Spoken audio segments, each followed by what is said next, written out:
Well, I guess that's going to do it for this course, but as I say at the end of every single one of my courses I do here at Touch Plus Premium, there's always a lot more to learn. In fact, the learning just never ends.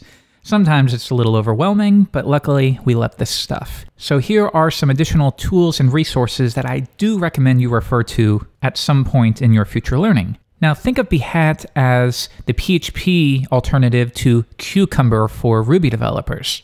It gives us an easy way to write acceptance tests, but more importantly, allow our customers or our clients to theoretically write the tests for you. That way, they can give you the criteria, and then when those specific tests that they provided themselves pass, then you know the feature has been implemented. So it's definitely worth a review.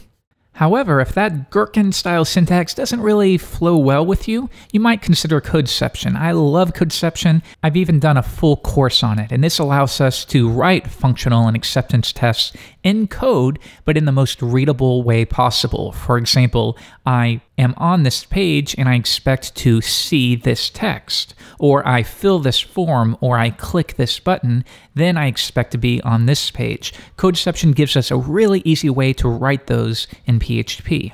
Now, if you'd like to learn more about that, definitely watch my Modern Testing in PHP with Codeception. At the time of this recording, this course is the only source of visual training for Codeception. Next, remember, don't exclusively stick to the PHP world if you're learning how to test. Branch out, learn how Python developers test. Figure out how the Ruby and the Ruby on Rails world tests. They have embraced testing quite practically more than any other web development community. So learn how they approach it. And luckily, once again, we have courses for that. Take our behavior-driven development in Rails course. Even if you don't understand Ruby, you're going to pick up some things along the way.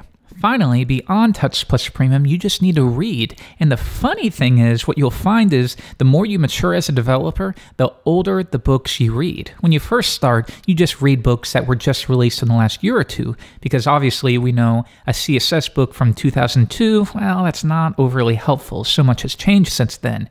But really, when it comes to testability, what's interesting is that design patterns and testability sort of go hand in hand. So the more well-structured and designed your application is, in effect, the more testable it is.